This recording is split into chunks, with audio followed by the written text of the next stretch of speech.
Përshëndetje, 19 janar, ngriuni, luftoni për vendin tuaj. Çështja e Groenlandës është trajtuar në fokus një vit më parë me një nga figurat më stoike të konservatorizmit ose neokonsave, ambasadori Bolton. Një pasazh i vogël në fund të emisionit plot. Nuk e pëlqen dhe nuk e do kryeministin Trudeau. Kaq.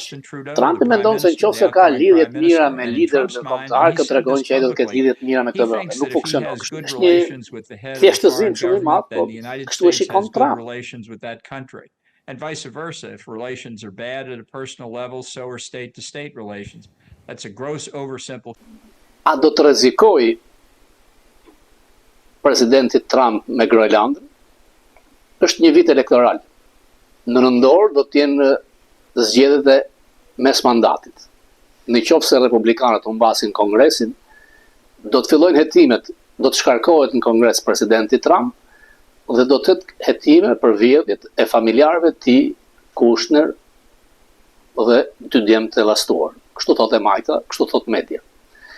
Nuk besoj se zoti Trump do të shkojë deri në maksimum të asaj që kërkon me Groenlandën.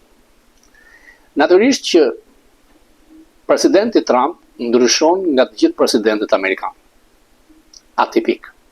Mënyra se si flet, shenjat narcisiste kanë friksuar jo vetëm liderët e Bashkimit Evropian, por dhe liderët e djatës amerikane.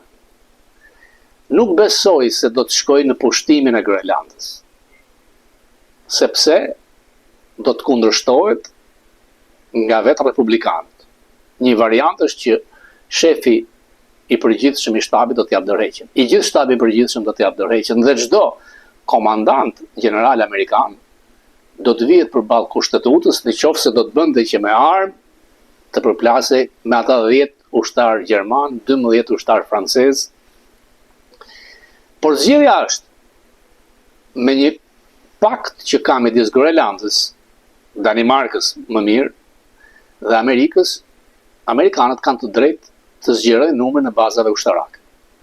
Kanë qenë 17 baza ushtarake në Groenland gjatë luftës së totë. E majta ka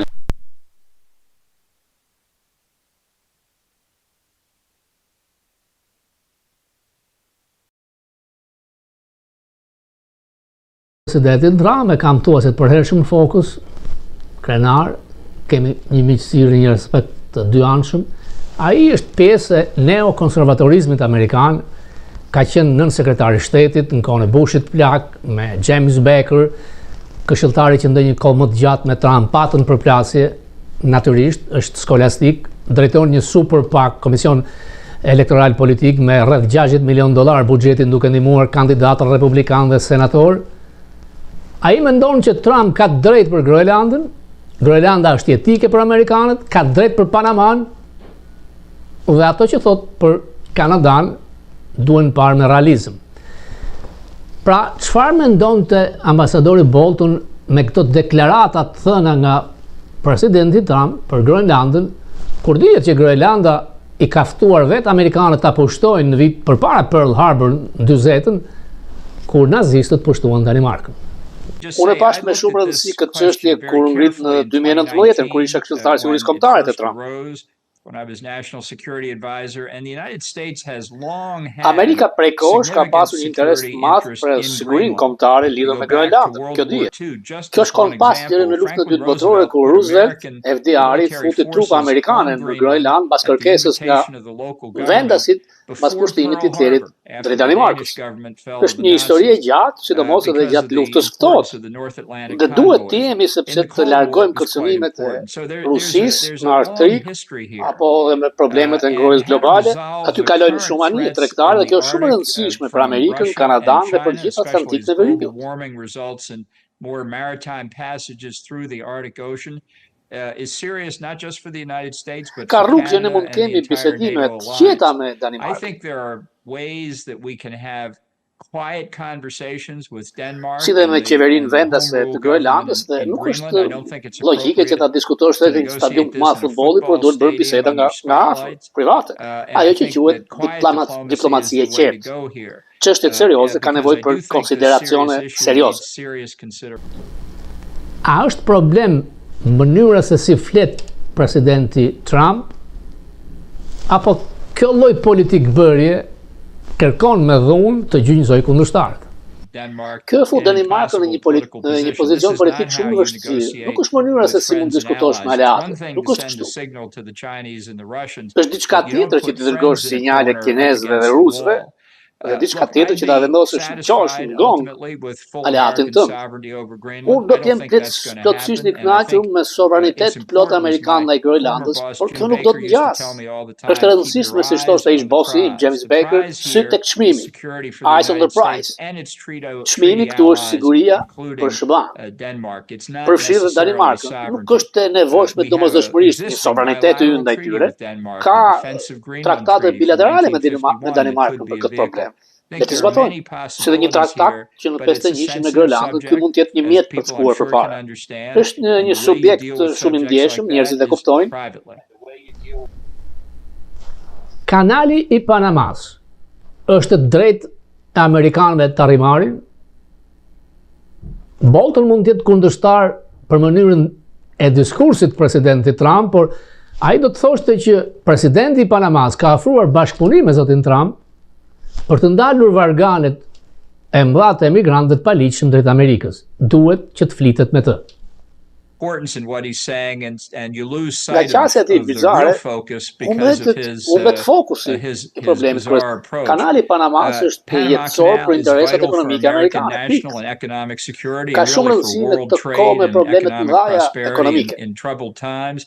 I think many Americans, many people around the world are concerned by the Chinese effort to gain control of sensitive port facilities and sensitive maritime locations. I do think there are issues with what China is up to, and I do think that it's legitimate for the United States and others who depend on the canal to raise this with the Panamanian government. That's what we should do, again, privately, and just make sure that the Chinese operators, Chinese involvement, which should be minimal to begin with, does not pose a threat. Blowing steam and trying to confuse people. His supporters say this is good negotiation technique. I think it's bad negotiation technique. You don't put the government of Panama in this kind of trouble. Look, last week, the president of Panama said he wanted to work with the United States to cut off the flow of illegal immigration from South America. People walking through Panama to get to the Rio Grande border between the US and Mexico. He said that America's natural border is the Darien Gap. And for Donald Trump, who thinks illegal immigration is one of his biggest priorities, this is a statement, really remarkable statement by the president of Panama that showed a willingness to work with us to address the problem of illegal immigration. I hope Trump hasn't blown that up as well. It's one thing to be the center of attention, which Donald Trump always likes to be. It's something else to accomplish your objectives, and you shouldn't let your self-esteem get in the way of getting those objectives. Again, keep your eyes on the prize. Let's work with Panama on this Chinese operator question. I think we can resolve it. Kanadaja shteti 51. Duket surreale. Por në fakt janë dy vende me origjinë saksone, një kulturë perëndimore, me krishterimin bazë kur janë themeluar. Pra, në qoftë se do të kishim një heqje doganash ose në qoftë se kanadezëve do të lejonin punonin këtu dhe ne atje, sepse unë me të gjithë shqiptarë amerikanët që kam folur, do të donin që të kjo të ndodhte për të mirën e fëmijëve tyre. Edhe njerë Bolton rreth kësaj. Trump's capability. This is one thing after another. I think lidhur me çështjen e Kanadës, problemi është që Trump nuk e pëlqen dhe nuk e do kryeministin Trudeau. Trump mendon se nëse ka lidhje të mira me liderët ndërkombëtar, që tregojnë që ai do të ketë lidhje të mira me këtë vend. Nuk funksionon kështu. Është një thjeshtëzim shumë i madh, po kështu e shikon Trump. And vice versa, if relations are bad at a personal level, so are state-to-state relations. That's a gross oversimplification. Unë nuk jam I qartë që ai e shqipton dot fjalën imperialistik. That's not what's motivating his thinking. Por ky është Trump. Rëndësi për këtë ka publiciteti dhe komentet që bëjnë nga njerëzit që e duan atë. Eyes on the prize. Aksioma e James Baker, mentori Boltonit. Pra Trump I flet dhe kujton se kur ka marrëdhënie vetjake pozitive me lider të ndryshëm, nuk është kështu, nuk veprohet kështu në politikë. Natyrisht do jetë kaos. Natyrisht do të ushtrojë tension dhe presion ndaj NATO-s. Nuk besoj se do të largohet, sepse e provuan për 4 vite. Javën tjetër do të mundohem të kem një kohë më të gjatë për Kosovën, sepse ambasadori Bolton thotë që ka gjasa që Grenell mund të marrë përsipër dhe këtë detyrë si I dërkuar I Ballkanit, dhe kjo ne na dëmton, por duke pasur kryeministër të fortë nacionalist si Kurti, dhe jo pro-slav dhe pro-Beogradit si Rama, gjasat dhe shanset janë që të mos ketë më shkëmbime tokash. Ka të gjë ndonjëherë që mendon për Kinën, për Putinin, për lidhjet e Trump me ta dhe rreziku që mund ftohet edhe në Shtëpinë e Bardhë diktatorit Koreas së Veriut. Nuk di se si do të sillet me Rusinë me Ukrainën, por deklarata e tij që nuk mënjanon përdorimin e forcës ushtarake në Groenland dhe Panama është shqetësuese.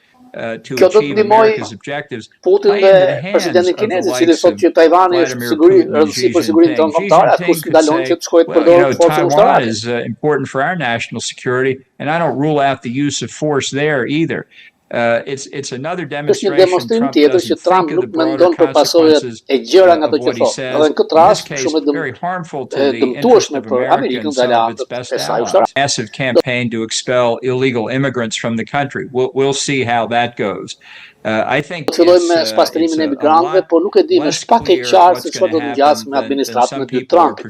Por do të jetë si një rënje e lirë holokausti, duke se herën e parë problemet e brendshme dhe të jashtme. Ai nuk ka një filozofi, nuk bën strategji të madhe, nuk zbaton politikat si I kuptojmë ne normalisht. Vendimet e tij janë transakcion dhe anekdota. Është problematike për aleatët e Amerikës. That leads to continued uncertainty. It's bad for America's friends. The only hope I have is it's even worse for our enemies. Metalet ishin mbi 1 kilogram. Edhe ishin 6-7 kg. Ato çelësat dhe kodet bien në dorë vetëm një personi. Dhe se si nacionalistët veçanërisht në Ballkan, në Shqipëri, nuk e di, a janë ata të friksuar? Dëgjoj histori të ndryshme. Nuk kam pasur shansin të vizitoj rajonin. Ai sa do doja. Shpresoj të jem së shpejti atje. Do isha para disa muajsh, por iranianët nuk mendonin ashtu. Por është e rëndësishme që ambasadorët të mbosmajnë anë veç të një spektër politik në dëm të spektrit tjetër, të mbajnë objektivitetin. Nëse marrin instruksione nga Washingtoni, është tjetër gjë. Por nuk kam parë të tilla instruksione të vinë. Në Amerikë po ndodh ajo që quhet wokizmi, shqip zgjimi. Dhe po ta shikosh me vëmendje, termat që përdoren për ne se shqiptarë që në shkollë me detyrim kemi bërë edhe filozofi marksiste, të kujtojmë termat marksist. Pra, wokizmi është që ti e I fjetër. Ti nuk e kupton, nuk e ndërgjegje klasore, që kemi mësuar në shkollë, që 1% kontrollojnë mjetet e prodhimit, dhe ti vazhdon të jesh I përgjumur. Në momentin që ti e kupton dhe ke një ndërgjegje klasore, fillon wokizmi. Dhe është ekstremi I majt I demokratëve amerikanë me terma marksist që ka kthyer këtë polarizim të madh. Dhe fillon me mendimin kritik teorik, racial, për të krijuar idenë që një klasë e madhe amerikane janë të shfrytzuar, të shtypur nga klasa e pasur, duke harruar që sistemi I tillë amerikan është pikërisht që rrjedhoi e 4 korriku të madh, që ndryshon tërësisht me korrikun e revolucionit francez. Revolucioni Amerikan solli lirinë e tregut, demokracinë përfaqësuese dhe lirinë e madhe të individit. Dhe prodhoi kushtetutën, këtë dokument magjik që i reziston kohës edhe mbas 200 vjetësh. Revolucioni francez nga ana tjetër mohoi Zotin, thot që historia fillon me 1 janarin kur ne fituam, prodhoi socializmin, fashizmin dhe solli një kaos të madh në shoqërinë franceze me një cikël me krime, me giotin dhe ndryshon tërësisht nga revolucioni real, revolucioni amerikan. Jemi me fat që Shqipëria, shqiptarët janë në zonën e ndikimit amerikan, ekzistenca jonë si kombë, si shtet, është në sajt amerikanëve, presidenti madh Wilson, figur intelektuale, presidenti Pearlstown në New Jersey, mbase nga takimet me Fanolin, me Miguel Dakon, mbase nga idetë e tij për vetëvendosjen e kombeve, ndihmoi që Shqipëria të kishte një shtet, por na mori në gjysmën. Sepse në qoftë se shpallja e pavarësisë do kishte ndodhur në Kosovë ose në Shkodër, jo në Vlorë, do të kishim një Shqipëri tërësisht ndryshe. Në botimet e fundit, në librat, del realisht çfarë ka ndodhur në ato vite, nga takimi i Taksimit, ku nuk ka qenë vetëm Ismail Qemali, është dhe Esat Pasha, një figurë e madhe, ata founding fathers, përplasjet midis Ismail Qemalit me qeverinë në minorancë në Vlorë dhe pjesën tjetër në veri, dhe Shqipëria do të humbte gjysmën e trojeve të saj, dhe ende, pa u zgjidhur problemi shqiptar në Ballkan, jo vetëm Ballkani nuk ka zgjidhje, por mbase edhe Europa. Putin nuk ka